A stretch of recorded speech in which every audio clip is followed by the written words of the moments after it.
What's up, everybody? Welcome to the Bronx Pinstripe Show. Hope you enjoyed the weekend. Nice series win over Colorado.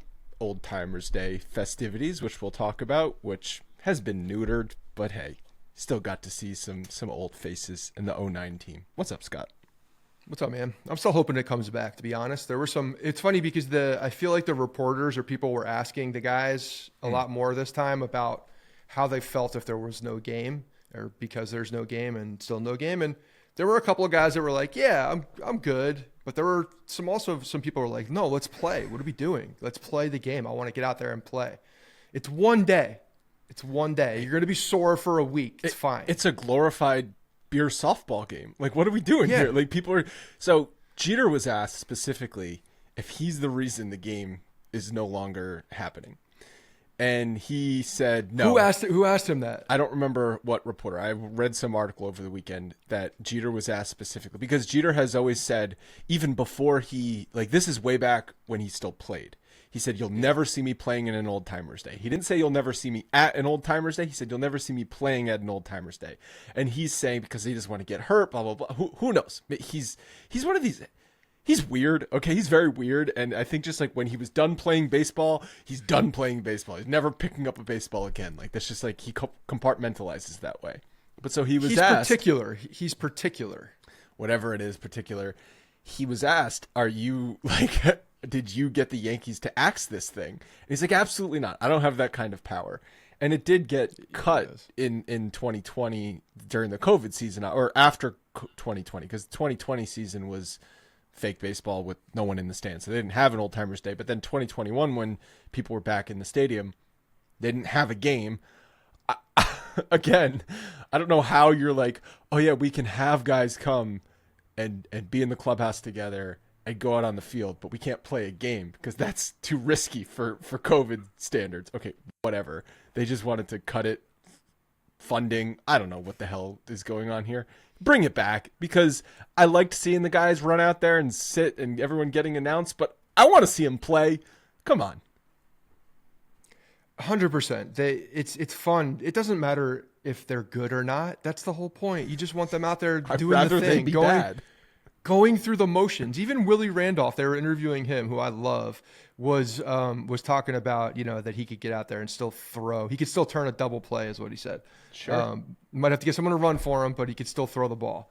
So, things like that are great, and it gives the opportunity for the fans to see these guys, and it's unique. This is something that the Yankees do and have done in for such a long time, and it was a tradition, and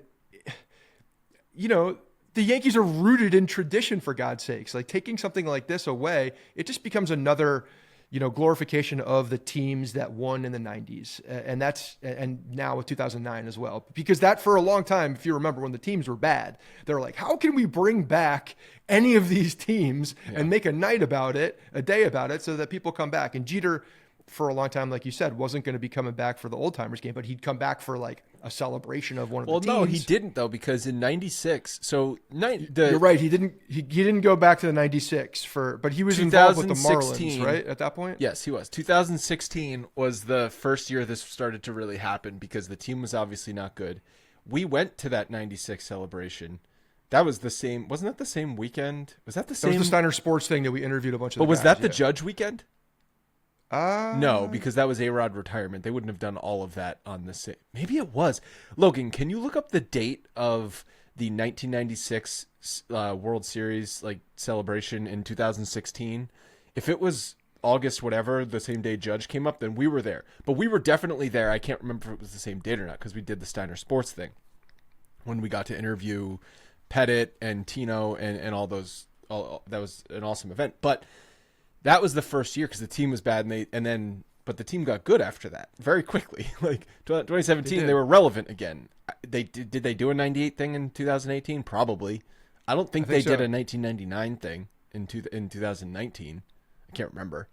I remember a stretch there where they were just trying to force in every single possible opportunity to bring. Well, we had a lot of retirements. Talk about the core four. They had a Tino Day, they had an O'Neill Day, they had a Pettit Day, they had a Bernie Day, and these all happened in the same 2-year stretch.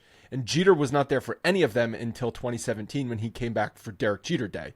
That was the first time he was back at the stadium since retiring was Derek Jeter Day. And he was with the Marlins at that point. Yeah.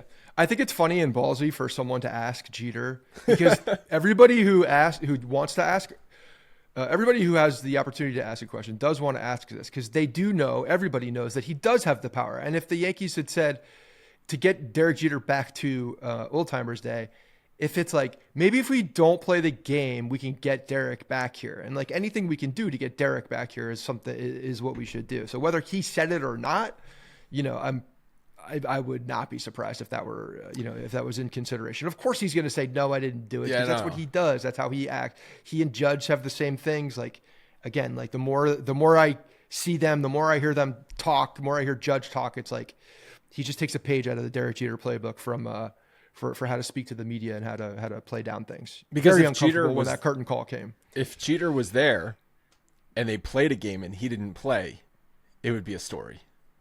Yes. And he would look like there would be an image thing that he didn't want to, but you're telling me doesn't want to deal with. Jeter, you can't just get up there, take a couple hacks. Like no one's going to try and strike you out in the Old Timers Day.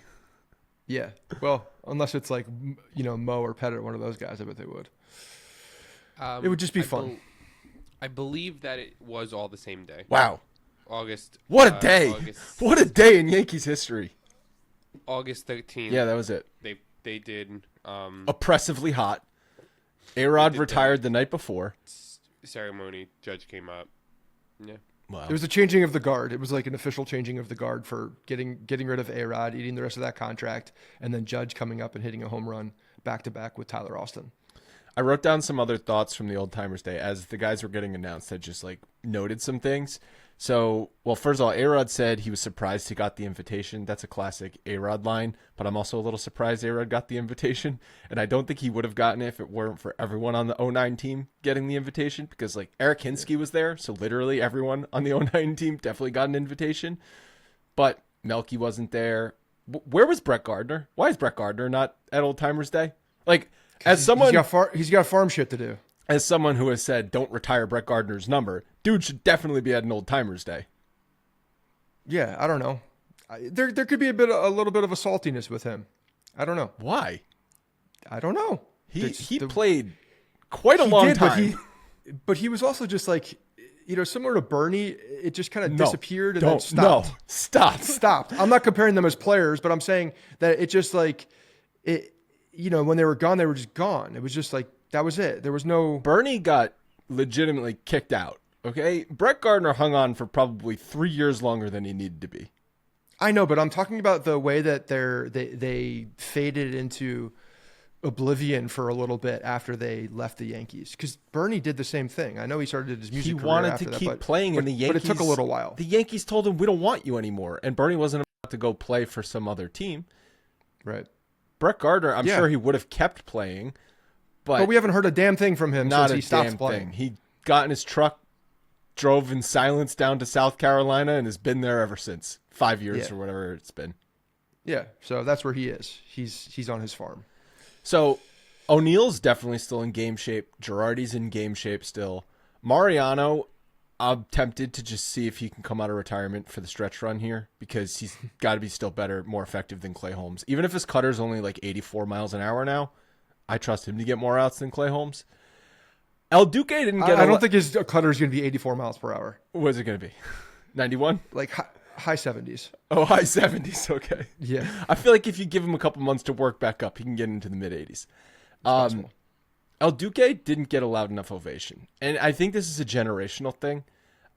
People don't remember El Duque and what he gave to the Yankees and how freaking awesome El Duque was just in appearance with his wind-up, his story about defecting from Cuba, and how ballsy he was in the playoffs. Dude deserved a bigger ovation than El Duque. Yay! If you're not familiar with El Duque's story about getting out of Cuba, definitely look it up. It's unbelievable. It's the story with him and his brother is crazy. It's one of the crazier. The Yasiel Puig defect story is also insane. One's nuts, yeah. But these guys overcame a whole bunch to even get here to play. I agree with you. El Duque needs a lot more love. The other person that's in shape right now and kind of alluded to the fact that he's still in shape is Andy Pettitte. Andy Pettitte, because he's like, yeah, I'm still throwing. I'm very involved with with baseball on the high school or college level. So he's still throwing quite a bit. So him out there, he could pitch. He could work the sides of the plate, no doubt. Andy Pettitte, he retired the same year Jeter retired, right? So I feel like his second retirement. That's another thing with Pettitte.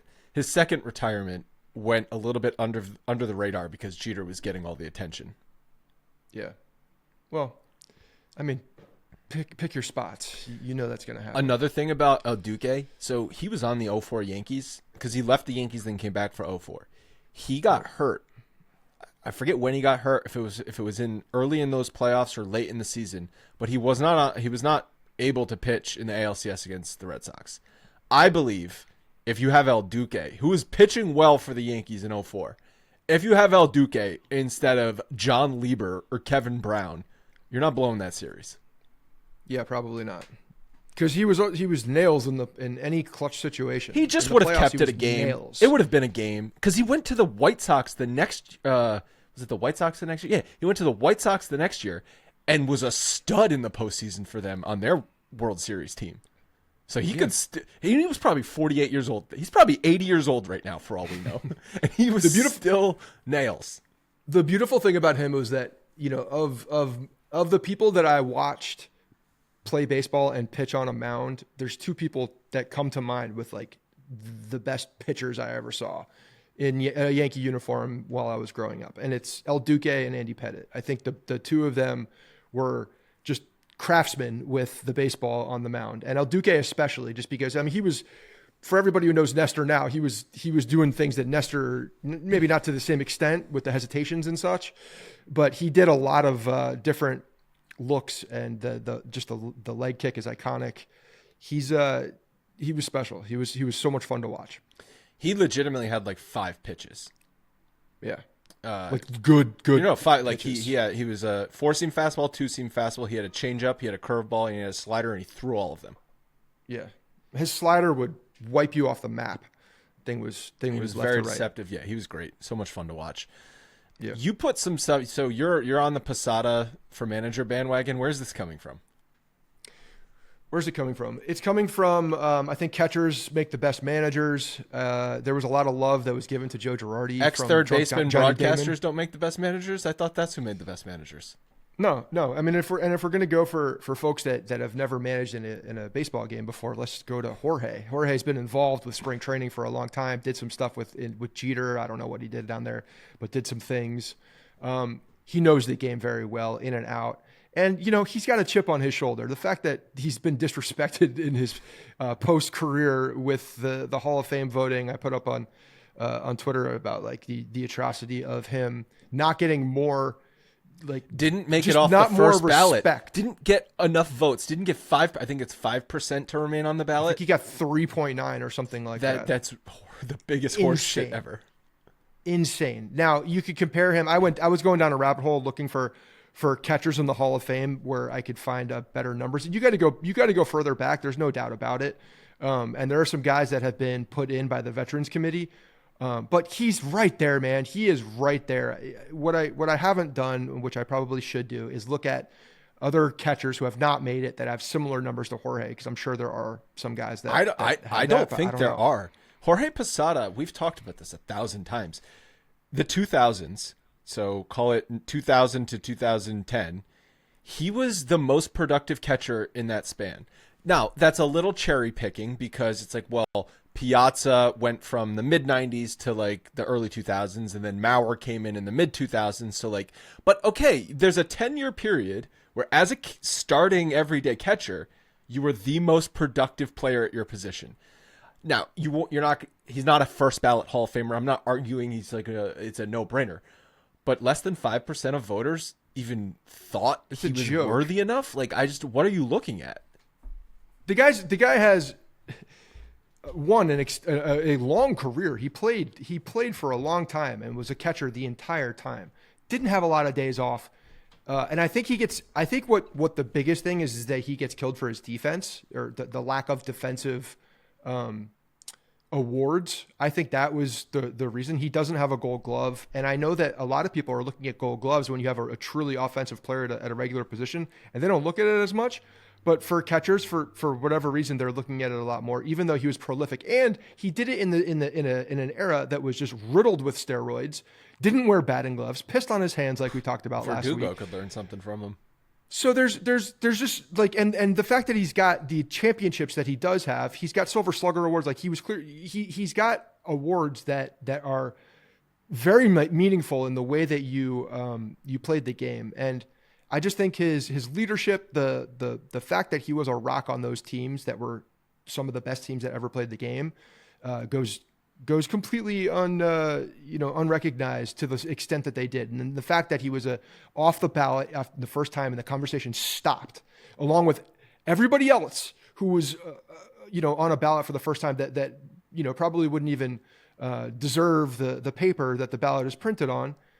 He doesn't go back on, and I think that's absolutely like one of the biggest misses when you're looking at the way that things were, the way that the Hall of Fame voting stacks up. You could look at that as an example of why the system is so broken. Do you remember when Nick Swisher was celebrating getting on the ballot? Because not everyone gets on the ballot. You have to qualify to even be on the ballot, which is like, that means you have to be a good major league career to get on the ballot. So Swisher was celebrating, and then obviously he got, I don't remember the percentage, probably 1 vote or whatever, and he's off the ballot. But so now you're putting Posada and Nick Swisher in the same boat there. And I think there's not enough in the Baseball Hall of Fame of looking at stretches. Like, if you're, especially for catchers, if you're the best player at your position for an extended period of time, 5 years, 7 years, whatever it was, that deserves more attention, in my opinion, than just racking up numbers as a left fielder for like 16, 17 years. It's just, I don't know. There's not enough looked at that kind of stuff. And for catchers, I think for catchers and starting pitchers specifically, if you're the best at your position for a period of time, you deserve some love. I also think that there are certain guys that make other guys become a little bit more invisible. And I think Mike Piazza did that to Jorge Posada because of Piazza was never, no, I think it was Piazza more was Mauer. Never a defensive. I think it was more Mauer, to be honest with you, because I think Piazza was more but 90s. Mauer was definitely a defensive. He had more. But he won a batting title. Like he won. Did he win more than one? He might have, but he was mid 2000s, and Posada was obviously late 90s to the 2000s. I think Posada, if you really look at Posada's prime, it's like 1999 through 2008. That's his prime. That's a 10-year run, and it was a fantastic 10-year run. But I think that once you have someone in ahead of you that has the offensive prowess, as Piazza did as well, who was on the ballot before, he was a unicorn at the catching position. Yeah, I know, and there's definitely implications with him. Whereas you see Posada, there's nothing there at all. So I don't know. Again, beating a dead horse here, but the fact that these guys were all at the stadium brings it back up into my brain. So yes, do I want him as the Yankees manager? I do. I want him as the Yankees manager. I think next year, Jorge Posada, Yankees manager, it makes too much sense. Let's go. Yeah, just for accountability, he's going to keep people accountable. CC Sabathia will keep people accountable. That's another thing. Like, once CC retired, he wasn't there keeping people accountable and stuff. So definitely lost. Sabathia retired 2019. Obviously, Boone was there in 2018. But another thing, just like, let's once again read down the 2009 Yankees lineup. This was the Yankees lineup for Game 6 of the World Series. Derek Jeter, Johnny Damon, Mark Teixeira, Alex Rodriguez, Hideki Matsui, Jorge Posada, Robinson Cano, Nick Swisher, Brett Gardner. That is a deep lineup. Yeah, it's sick. I mean, they were stacked. They were so good, and they brought in, first of all, like Burnett and CeCe. When you see the pictures of them, like, just massive human beings. And Burnett, you kind of forget how tall he was as well. Like, these guys were imposing figures out on that mound. And Burnett was one of those guys that was like, he might put it in my ear at any second. You never know, because he doesn't know where it's going. Exactly. So he was effectively wild for a while. He was frustrated. We have rose. He was very frustrating. We have rose-colored glasses. Well, because he pitched a big game 2 in the World Series. If he doesn't have that game, no one likes AJ Burnett. But he pitched that game. So that goes to tell you how frustrating you can be if you have one moment. That's what people remember. And he had a moment, because they If they go down 0-2 in that series to Philly, that's a lot different. If you win a championship, nothing else matters. Straight up. Almost nothing else matters. Practically nothing else matters as far as your deficiencies on a baseball field. A-Rod won a championship, and you can't. Well, come on. You can't get past that. Come on. There's a lot more to that guy. That's what I'm saying. Almost. Let's use the example of the most complicated individual that's ever stepped foot on the planet and played the game of baseball. But all I'm saying is That's what he is. it's not nothing else matters. Almost nothing else matters. All right. You're right. Almost. We're going to talk about the Colorado series, but first we're brought to you today by Factor Meals. Everyone's busy, work, kids, we got to watch some baseball games. Whatever it is, it's hard to find time to go grocery shopping and cook a healthy meal for yourself. That's where Factor comes in to save the day. With Factor, you can get no prep, no mess meals delivered right to you. You can also stick to your wellness goals because their meals are nutritious and dietitian approved. The process is super easy. You go on their website and choose from over 35 delicious meals each week. You can customize your deliveries with 60 different add-ons. Highly skilled chefs prepare the food and it's delivered right to you. Heating the meals up takes just 2 minutes. And then the best part, there's no mess or anything to clean up. All of Factor meals are fresh and never frozen. And they have options from breakfast to dessert and everything in between. I used Factor meals this past Friday because Leanne was out with some friends for dinner. So I was on double kid duty. After I got Lucy to bed, I had roughly 7 minutes to cook and eat, and that's just enough time for Factor because you pop it in the microwave for 2 minutes. I ate some jalapeno cheddar chicken. It was very, very good. And if you are interested in trying Factor, we have a great offer for you right now. Head to factormeals.com/Bronx50 and use code Bronx50 to get 50% off your first box plus 20% off your next month. 50% off your first box plus 20% off your next month is a great deal. Head to factormeals.com/Bronx50. So Joe Mauer won 5 Silver Slugger Awards. Jorge Posada also 5 Silver Slugger Awards. That's what I'm saying. Like, Joe Mauer gets so much love, and he's a first ballot Hall of Famer, right? Which is like, he was fantastic, but he's not that different. Crazy different. The their defense, WAR other is than like, the defense. I know defense is important, but like, it's not that important. Clearly, he won 5 championships. How many championships did Mauer win? Goose egg. Yeah. Well, last episode we talked about Aaron Judge having the best season of his career, even better than 2022, which is saying something. We're going to continue talking about that because he hit a bunch more home runs this weekend. He has 7 homers in his last 7 games. Cool stat here. He is the 5th player in MLB history with 3+ seasons of 50 or more home runs, along with Babe Ruth, who did it 4 times, McGwire, who did it 4 times, Sosa 4 times, A-Rod 3 times. But Judge is the first to do it 3 times in his first 9 Major League Baseball seasons. And you're like, oh, that's a weird stat. Like, 9? Why are you picking 9? Well, Judge is in his 9th year.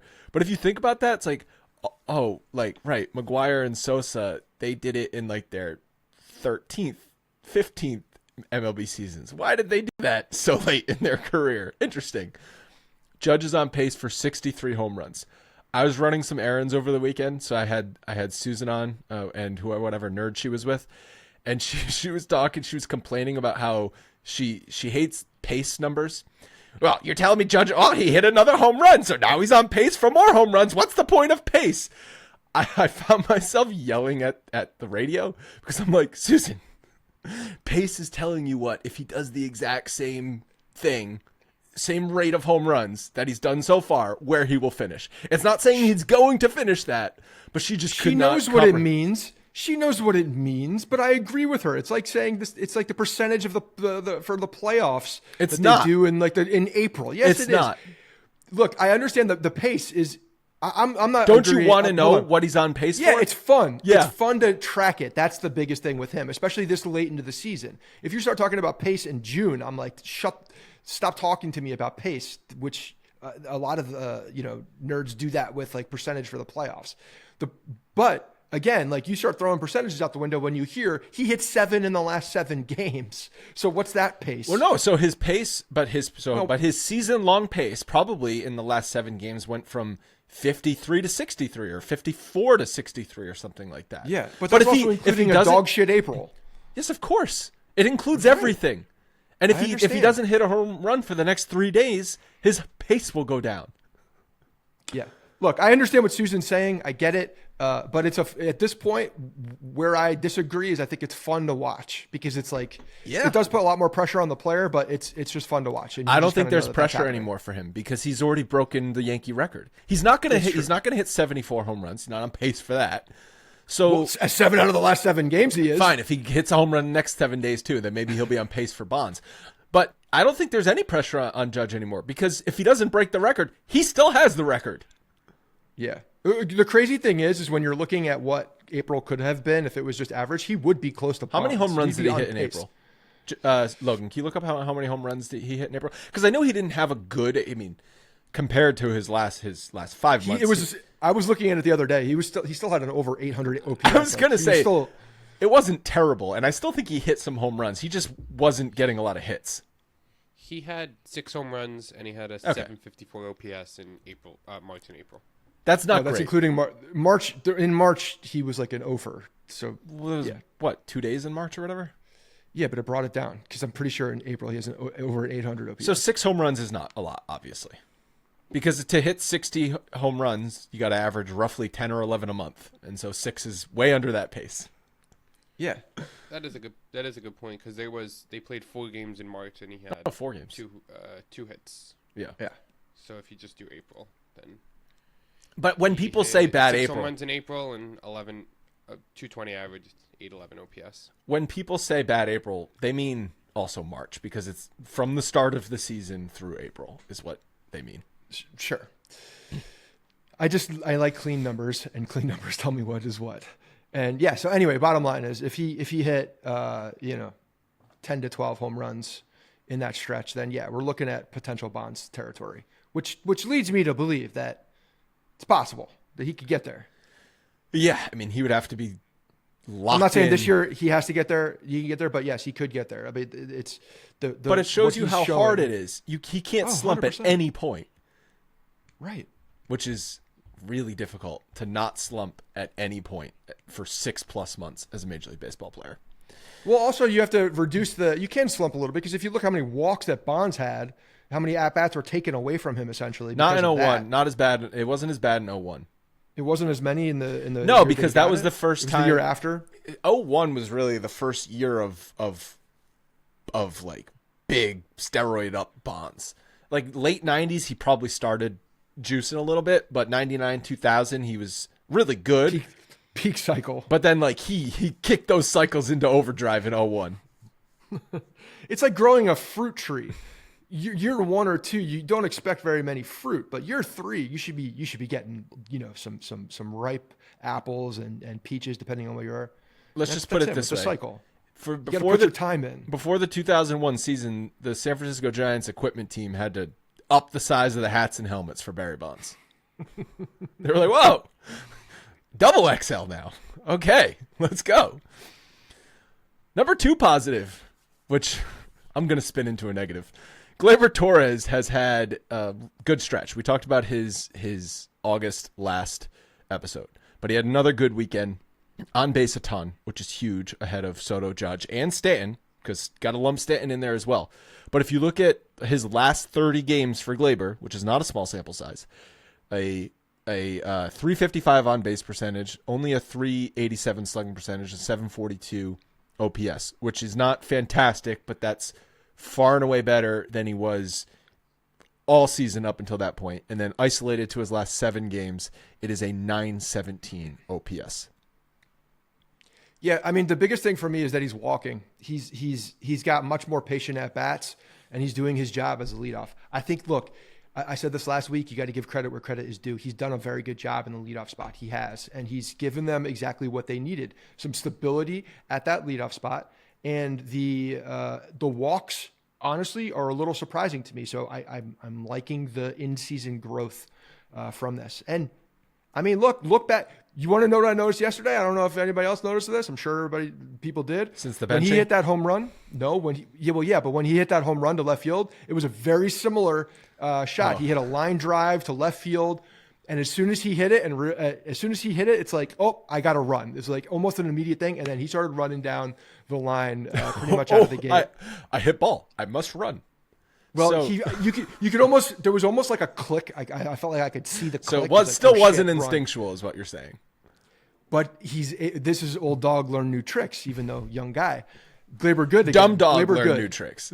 Look, he gets in his own way. His brain gets in his own way sometimes. That's not a dispute. It does. He overthinks shit a lot, and he gets in his own way. No one's disputed the talent. We've talked about the talent's always been there. If he could get out of his own way and let the talent do the work, then he's a good baseball player. He's a talented baseball player. So he's been very good, and there's no reason for him to move out of that leadoff spot. I agree. None. You keep him there. You keep him there. Keep him there as long as humanly possible at this point. Well, As long as this goes. Well, yeah, he's probably there through the Yankees playoff run. Assuming he doesn't absolutely tank heading into the playoffs where he's 0 for 20 or something like that. He's going to be the leadoff hitter. He's the leadoff guy. Through their October run. And I'm not disagreeing with that because no one else has been good in that spot, and they never gave Jazz a chance in that spot. They never gave Austin Wells a chance. Austin Wells only plays half the time now, so whatever. And he's back to like a player that isn't as effective. But you're saying that when you don't get consistent at-bats, it's harder to hit? Yeah, I am. Yeah. But with Glaber, I'm not buying it because I don't buy Glaber as a player. But ride the hot hand while you can have the hot hand. My concern is he's playing himself into a new contract with the Yankees. And I think that would be the worst thing for this team. I was joking in our chat with Frank and Neil that because Neil always says if the Yankees don't sign Soto, he's going to stop being a fan. If they re-sign Glaber, I'm going to stop being a fan because I actually think it is more egregious for them to re-sign Glaber Torres than it is to not sign Juan Soto because signing Juan Soto is going to be a Hal Steinbrenner decision. And if for whatever cockamamie reason he decides they can't afford it, me as a fan, that's obviously bullshit. It's like, well, it's his money. I think you're wrong, but it's your money. If Brian Cashman and the baseball operations decide, yeah, we want to re-up with Glaber Torres, you can basically say objectively that is the wrong decision to make based on what we've seen for this guy for the last 7 seasons. And I just fundamentally would think that baseball operations is broken at that point. I've wanted to be a Glaber fan since he came over for a long time. I've wanted to be. I even, when he first came over, probably in his second, third year, I made a Yankees jersey with Glaber, the number 25. He wears the number I used to wear. I was happy he was here. When he's playing well and he does he looks like he's looked in the last month. I think he's a fun player and a good player. It's the parts where he just completely is lackadaisical and mindlessly takes things off. So depending on what the price is for a Glaber Torres, Oh God, they're going to look at it. And I know bias right now is because he's playing well. But I do think it's a long shot. And I'm not. Let's just table that discussion, please, for the end of the year. You think because if Glaber Glaber Torres, hold on a second. If Glaber Torres finishes the season as the Yankees leadoff hitter and stays in this same stretch, just live in that world for a second. He's a right-handed bat, plays second base, which is whatever. It's a position that go get a you third could deal with baseman some and put defensive- Jazz at second base next year. Jazz making some ridiculous plays at third too. But then you have him as, depending on what the contract is, market conditions being what they are, and he has a good run, and let's say he has a good run into the playoffs. Yeah, there's a higher chance that he comes back. But I still think it's a long shot. You think Glaber Torres will be motivated after he gets a big free agent contract? I don't know. Did it work when he, Nope. for 3/4 of the season when he was trying to earn that contract? I don't think any of that matters. I think he just, he needs someone he needs someone to ride him. I think he needs someone to ride him. That's what I think. And maybe there's someone in the dugout and in the clubhouse who's found it. Well, I think maybe there's someone there, whoever it is, whether it's Judge or someone, because I don't think it's Boone. If it's someone that is pushing the right buttons with him to get that talent out there. No, but I think that he needs that. He needs that accountability inside. You might be on the hunt for a new co-host if the Yankees re-sign Glaber Torres. Well, let's cross that bridge. Third positive, Stanton also had a good series and has been a power force behind Soto and Judge. We were looking, so we both asked the same question. what were the Yankees' runs per game with and without Stanton? And the numbers are not backing us up here, because when Stanton was on the IL, they were actually averaging more runs per game, 5.4, versus since his return, 4.9. But we talked about how the offense seemed to flatten out entirely. It was only Soto and Judge. And I know other guys went into slumps at the same time. But when it was not Stanton there to back up Soto and Judge, it just seemed like unless those two guys hit a home run, no one was coming through at all. Wells eventually materialized. I mean, there was a stretch there. There was a stretch there when Stanton was out, where Wells was. Took a little while though. Took a little while. Yeah, for... but it ended up being a couple weeks, didn't it? While Stanton was yes, gone it was. still, so there was production there. But Stanton was also producing all season with runners in scoring position, which has been a Yankees struggle this year. And his numbers last 7 games: 393 on base percentage, over 1,000 OPS. On the season, the batting average and on base percentage are, pretty mediocre, 245, 305, but he has an 800 OPS, 23 home runs. But I really do think it's the bigger spots where Stanton has come through. Now, if you're a person that's going to buy into more statistics and analytics, you're going to say, well, that's not going to last. Like, those are fluke. That's an aberration. Those are fluke. Like, there is no such thing as pressure situations versus not pressure situations, and eventually it's going to come back to the mean. But I like a player who can execute a good at bat with runners in scoring position, and we've seen Stanton be able to do it. Yeah, I mean, I think he's been really good. That inning, yesterday when they hit the 3 home runs back to back to back was a lot of fun. I was watching it with Kemp and Bevan. We were actually sitting there watching that inning from the beginning of it. All 3 of them were locked in. And when Stanton came up after those 2 home runs, first of all, Soto's like looking like, can I do anything without you overshadowing me? Can I do anything? I'm like, I'm a really good player and I'm having a really good season, but every time I do something, you do it too. And you could tell that they like joke about that because, as Judge was coming in, he had that kind of look on his face, like, sorry.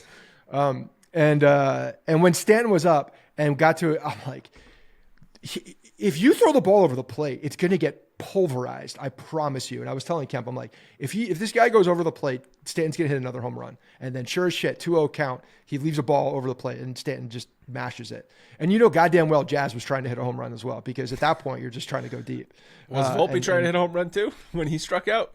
I think Volpe's trying to hit a home run every single time, which is part of the problem. But yeah, so it was just fun to watch, man. And like, yeah, Stanton gets in these zones where if you are around the plate with him and he's in one of these like disciplined stretches, he's a problem. He's a real problem to get things past. And he's hitting that high fastball, which was a real big issue with him last year. It was a serious issue. He couldn't catch up to anything. Oh God, he looked ancient. Like, it didn't even have to be like high 90s. If you threw anywhere 93 and above, he was late. Yeah. So the fact that this is, he's really coming in and adding more protection on that back end. It's like a true murderer's row right now with those three guys. Like that was a fun inning. That was a really fun inning. Stanton on the season with runners in scoring position is hitting 284, 347 on base, 591 slugging, a 938 OPS. Those are really strong numbers with runners in scoring position. And Stanton has been a good playoff performer for the Yankees as well. Yeah. So for a team that struggles with runners in scoring position, having a guy come back that has, the look and feel that he does in the box, just as far as a an imposing figure, I think for other pitchers, like there's something to think about no matter what he's doing when he stands in the box, but when he's doing well and on his game, like that's a scary lineup. It really is. And you have Jazz hitting behind him. I really like that a lot. All right, the negatives. We actually only have 2 negatives for the series because they won the series and we weren't going to force it, right? Not going to force it. But first is Mark Leiter Jr., and it really hit me this weekend. I know we've talked about how bad he's been, but he was in mop-up duty on Saturday. They acquired him to be a high-leverage arm, and he was pitching in a 6-1 game in the 4th inning, losing to the Colorado Rockies on a Saturday afternoon at Yankee Stadium. Yep. And not doing well. And still, and like the home run ball, I don't know what's going on with him, but that home run ball is really disconcerting because, yeah, okay, maybe you can get the strikeout occasionally, but you're giving up the home run the way you are. That's a really big problem, and completely takes away the excitement anybody has with the strikeout. Because if you're striking a couple of guys out, but you're still giving up a big home run in a spot where you're probably going to be, why you were here, you were coming in to get out of situations that needed, extinguishing. You needed to use the strikeout to get out of it. But if you're giving up home runs, now you're not going to be in those spots because you're giving up the long ball. It's a big problem. Not just the long ball. He's allowed 26 base runners in 10 2/3 innings. That's 2.15 whip. 26 base runners in 10 2/3 innings. You can't put him on your playoff roster. Never mind trust him in a big spot. Yeah, that's really bad. That's really, really bad. And those base runners have gotten on by 17 hits, 6 walks. One of them was intentionally hit 2 batters. So he's a hittable guy. Oh, very. Which is not what we were told when he was over. This is a strikeout guy that has the ability to probably be enhanced in that category even further, and it just hasn't happened. The next, which further emphasizes more of what's happening in Scranton. Everybody needs to keep an eye on what's going on down there, and who's healthy and who's being effective and who's got their velocity up and all of those things, because that's where the bullpen is right now. It's in Scranton. Yeah, we'll talk about some of those guys and maybe who's going to be off the roster when they come back in a second. But Volpe, 1 for 11 in the series, and his on-base percentage has officially dipped below 300. He's at 299 on-base percentage. And I went to his StatCast page this morning, and it is actually even more alarming than I thought. So he has some red on his StatCast page, but those red categories are base running run value, fielding run value, range, and sprint speed. Every other category, batting run value, on base, weighted on base percentage, expected batting average, slugging, hard hit percentage, barrel percentage, whiff percentage, chase percentage, walk percentage, strikeout percentage, everything offensive is blue, meaning bad, and a lot of them are bottom 10% in the league. Yeah, not good. Not good for the guy that I'm running out of things to defend, to be honest, at this point. But it goes back again. It goes back. It's the same story. It's not any different. It's plate discipline. That's what to me. That's what it boils down to. The guy does not. He's regressed in plate discipline. He doesn't know how to take the walk. He doesn't know how to pick out his spots and just live in those areas where you see truly good hitters that are actually able to do that, to identify what that plan is walking up to the plate and then execute that plan. He's not been able to do that. He's too swing happy. And as you mentioned the last episode, with the percentage that he's swinging compared to the rest of the league, it's like 15 to 20 points higher. It's 18% higher as of last week, and seems like he swung at every pitch this weekend, so those numbers probably went up. Yeah. So I don't know how that changes mid-season, but at this point, Boone's got to give him some time. Like last time he had a few days off around the All-Star break, he came back seemingly was a better player. And I know it's hard to distinguish why that is, because he does go through stretches. And maybe it was just a stretch that he was in, but at this point, you throw Oswaldo out at shortstop for a couple days and let him sit. Let him sit. Let him regroup. Let him take some things and do what you did with Marcus Stroman with him. Go back to the drawing board a little bit, because right now he's an ineffective offensive player. He's actively detrimental to the lineup. So do something. A kid like this is obviously clearly not grinding through it. I think at this point we're August 26th. He's not grinding through it. He just continues to go into these stretches.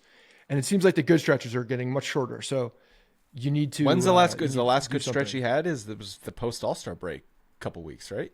Yeah, he had a week, within the last 3 weeks that he was good, but it was a shorter stretch. Yeah. All right. So the Yankees are going to Washington. The Yankees are real quick. Hold on. He's 23 years old. I don't want to. I want to just harp on that a little bit. Like, he's still a very young player, and he's impressionable. This is where the manager and the coaching staff need to leverage that and use it in some way, or at least try to use it. Don't keep running him out there every day if he's struggling. Figure something out. Do something a little different. you got to change it up. I mean, remember that when he went back and had the time off and was doing the chicken patty or the chicken parm with Austin Wells, and they found something. Like, I don't know, go back to the well and figure something out, but give the kid some time and run someone out there. Obviously running him out there every single day is not doing it. Like, this to me right now is the manager and the coaching staff's job to try to figure something out. And clearly that's not happening on the field. The body language also, when he has some bad at-bats, like he had a really bad at-bat. There was a key spot. I forget yesterday the exact situation, but it was Jazz and Volpe up with runners on base and a lefty on the mound. And Jazz struck out on 4 pitches and Volpe grounded out on the first pitch. But it's just like the body language when Volpe has a bad at bat, where he kind of like, you know, when you like look up to the sky and just like exhale and you're like, oh, another one. Like, and he kind of just has that dumbfounded look. Defeated look. And he just scoots back to the dugout, like fine, like struck out again, and it's like a really bad cycle. He needs to be coached. He needs to be coached harder, something, because he's a young kid who's. If you're watching Anthony Volpe and you don't think he's trying to figure it out, and if you don't think he's putting the work in to try to figure it out, you're missing it. I truly don't believe that that's the type of player he is. I think he's the type of kid that will do anything to fix something, and right now, for whatever reason, he's just not able to. Do something different, change it up, mix it up, be a good coach, figure it out, and give him some time to figure it out. Do something different. I don't know, but he clearly needs some help here. So just about to say that the Yankees are going to be in Washington to play the Nationals. They're going to be facing 3 straight lefty pitchers. So it'll be interesting to see how much Wells plays, if at all. I mean, he'll definitely play at least one game, but probably only one game. Yankees are a game and a half up on Baltimore. Baltimore is 4-6 in their last 10, although I believe they just took a series from Houston. Yankees are 6-4 in the last 10, and the Orioles are on the road against the Dodgers this week. So they've got a hard week, and the Yankees have an easy week against Washington. And then the Yankees play St. Louis, who's 500. They're struggling. They're 500, second in their division. And I believe Baltimore plays the Rockies right after. So obviously the Rockies stink. We just saw them. So this is another stretch here. These next 3 games, Dodgers are a great team. Maybe Baltimore loses 2 out of 3. If you can sweep this series, definitely take 2 out of 3. You can add another game to the lead here over Baltimore. Yeah, and that's, I think, we're getting to that time now. I mean, there's a month they need to start go. stacking that. Right, that's they what need I'm to start saying. stacking that to get, because if they are neck and neck with Baltimore into that last series, like they have to beat them. They have to win. They can't tie, because if they tie, they lose on the season series. So yeah, they need to pad what that lead is, so that if it does come down to it, they have a little bit of room. But hopefully it doesn't come down to it, and they can clear some space between them. But yeah, by the way, Patrick Corbin coming or pitching against the Yankees at Washington. How about that bullet that the Yankees dodged? Because he has been so freaking bad. He helped them win a World Series. No, he was good in 19. Fine, but he has been terrible. Nothing else matters if you win a World Series. You're right. Maybe in Washington, that's not the case. But yeah, he's been. Like, that contract is terrible. What kind of reception we think Soto's going to get? I know Soto's been back there with the Padres, but now he's back as a Yankee. I don't know. Is there anybody? There's going to be a bunch of Yankees fans in this stadium, so it's going to be tough to understand what that looks like. But I mean, you're a Nationals fan. You haven't had a franchise for that long, and you won a World Series. Like, you applaud the guy. And I know he turned down some money, a bunch of contracts, but some money. But guess what? That money is going to look small compared to what he's going to get eventually, most likely. Yeah. No, even though it was not a small offer, it was $400-something million. It was a substantial offer, but he's going to beat it by $200 million. Yeah, he is, which is crazy. You want to pour one out for Michael Tonkin, DFA'd? I mean, good for him. It lasted way long. It lasted way longer than I expected. So he's got the opportunity to stay in Scranton, right? If he accepts. If no one claims him, which no one's going to claim him. But if they do, the Yankees claimed him when he got waived. The Yankees claim everybody when they get waived. The Yankees will see Michael Tonkin's name out on waivers and claim him. Even though he's with them right now. Good for him with the stretch that he had, to be honest. Like He was good for like a week and it a half. lasted a hell of a lot longer. It was a longer stretch than that, but it lasted a lot longer than I was expecting him to last. And I know Efros wasn't pulled up, but he also had pitched on Saturday, so they just needed a warm body, I think, for Sunday. We'll see. Phil Bickford, warm body. They'll see Phil other transactions Bickford, warm body. That should be like his business card. But Efros over the last month, 9 2/3. Yeah, I don't know what they're waiting for at this point. He's been pitching since June 27th. Yeah. Even before that, actually, he was in Tampa for a couple of outings, and then moved up to Scranton, I think, on June 27th. So it was even earlier than we talked about last week. And he's thrown 24, 27 innings, something like that. It's not like you're trying to ramp this guy up. He's ramped up. He's a reliever. He's ramped up. He's thrown 2 innings multiple times. Yeah, and in August he's had success. So if you're waiting for like things to click, you're seeing. Are they just waiting for September rosters? I don't know. What's the advantage for him? No, it's just they can add him without having to make a move.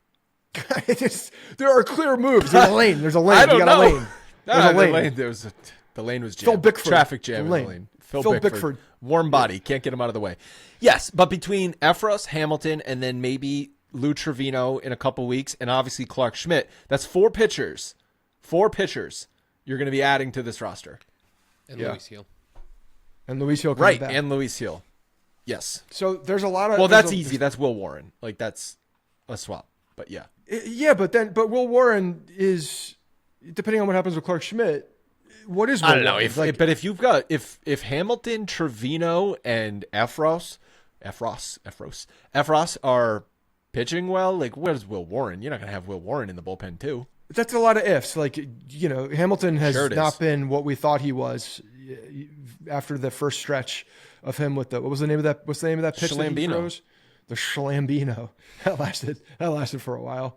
And, so we'll see. But again, like, I do think Will Warren's got arm talent.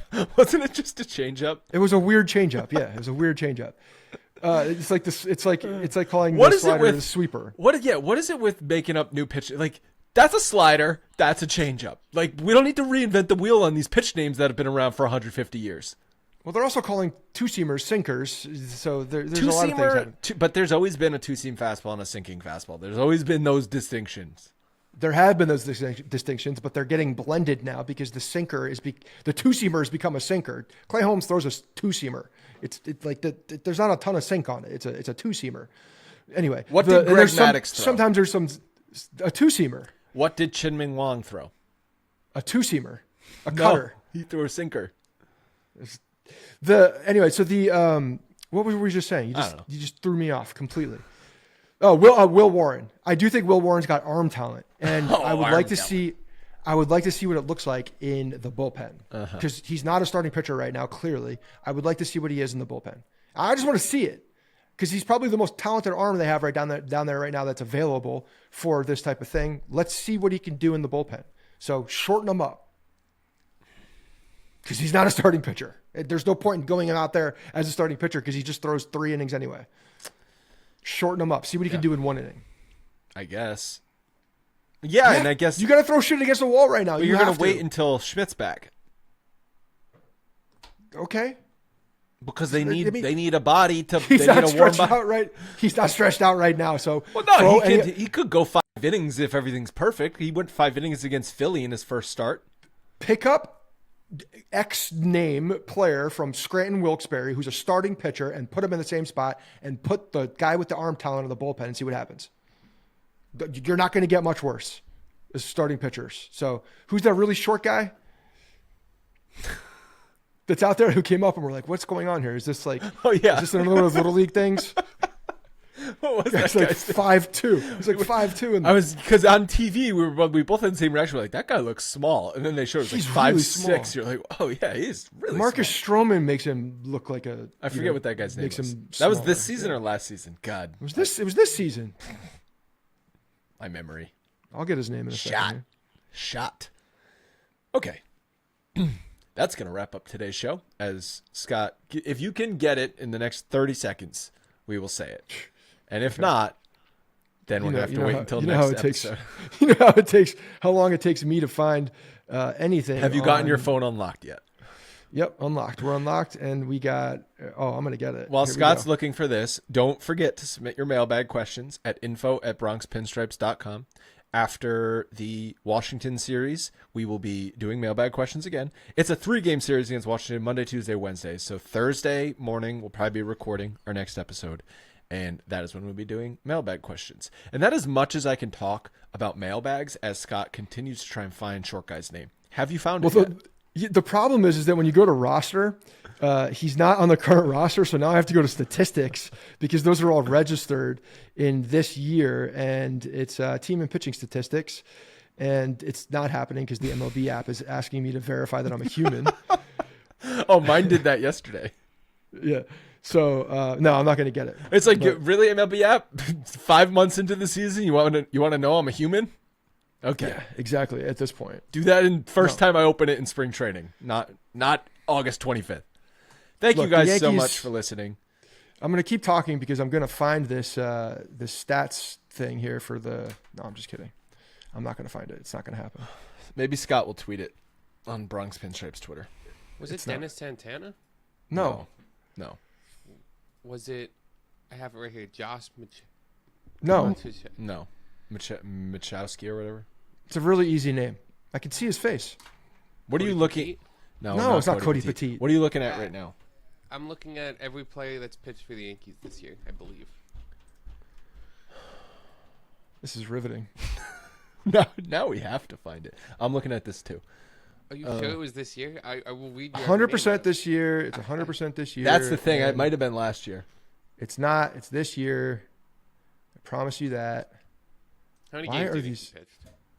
Maybe one. Andres Gomez? No, he's tall. You got to go to Scranton stats. Yeah, but I'm looking at the same thing. I'm looking at everyone who pitched Clayton for the Andrews. Yes, Clayton Andrews. That's him. It's Clayton That's him. Andrews. Clayton Andrews. Listed at 5'6". That's 1/3 of bullshit. an inning pitched. he made it. Yeah, I was He going to made say, an did he? impact. I'm not sure if he registered an out on the major league level, so it's possible that he doesn't make the statistics. 1/3 inning pitched, 1 run. He's listed. He's listed at 5'6", 160. I'd say he's more like 5'4", 215. He's not 215. He but, was yeah. as wide as he was tall. No, he was not. Yes, he was. He's 5'3". I think he's 5'3". Okay, on a major league mound, the optics weren't there for a major league pitcher. All right, that's gonna wrap up the show. I'm glad we found Clayton Andrews' name. Maybe he can be the secret weapon out of the Yankees bullpen. Maybe he'll come back for batters. Will just maybe he'll be come so back in 10 distracted. years in the 2034 celebration of the yeah. World Series team for 2024 when he gets a ring. And I'll get a booster seat for him next to everyone. We'll talk to you guys in a few days.